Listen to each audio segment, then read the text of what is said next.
What's up mga Lodi? Ayan. Ito mga kababayan. Sana maimbestigahan din or di kaya makausap din ng PNP, no? Etong si Maui Spencer. Total kulang naman ata to sa sa pansin eh. Kaya ayun. Nang dahil sa iyo, okay? Nang dahil sa iyo, Maui Spencer, mukhang napahamak ata or talagang napahamak dito si Sara Duterte sa ginawa mo. Mantakin nyo ba naman mga kababayan? Okay?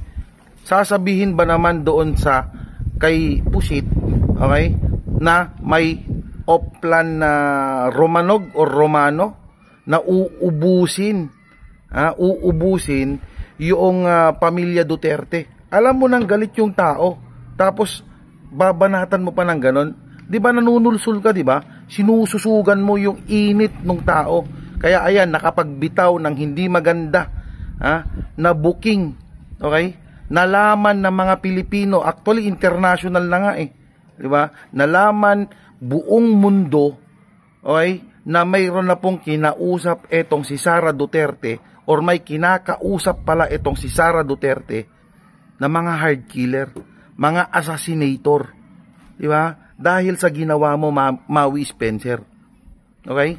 So sana bago kayo magbitaw kasi ng salita, lalong-lalo na yung mga vlogger na kulang sa pansin, bago kayo magsalita, please lang, isipin nyo muna kung makakatulong ba yung inyong itatanong or imumungkahi dun sa mga idol nyo, kasi baka mamaya hindi nyo nalalaman or hindi nyo alam na inilalaglag nyo na pala or di kaya makakaperwisyo pala yan sa mga idol ninyo. Narinig ba ako? Princess Maui. President. Thank you so much po pala sa dala niyong kopya ng hearing. Good morning po, Madam Vice President. Thank you so much po pala sa dala niyong kopya ng hearing na pumunta kayo for PRRD. Kami yung nasa likod niyo po, yung inamin nilang justice ko sa pumalakpak kami because of Congresswoman Cardema. Thank you ma'am, nakakain kami. Ako po ay natatakot kumain ng pagkain. Iingat po kayo, nasa teritoryo kayo ng kalaban.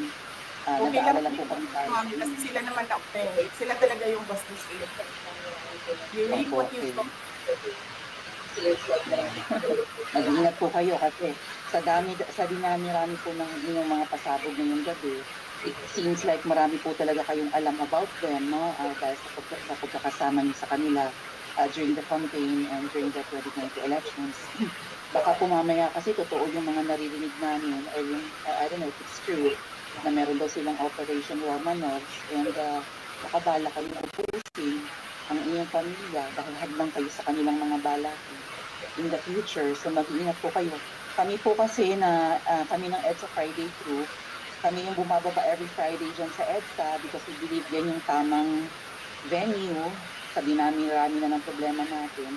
Ang kaya lang naman po namin gawin ay manawagan na bumaba na yan. Ano po kaya ang remedy naman yung mga nasa posisyon o ng mga kayang labanan itong napakarami na pong ginagawang korupsyon at krimen laban sa taong bayan?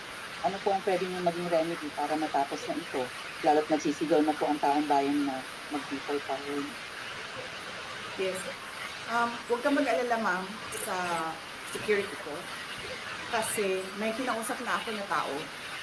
Nabi ko sa kanya, kapag pinatay ako, patayin mo si BBM, si Lisa Araneta, at si Martin Romualdez. No joke.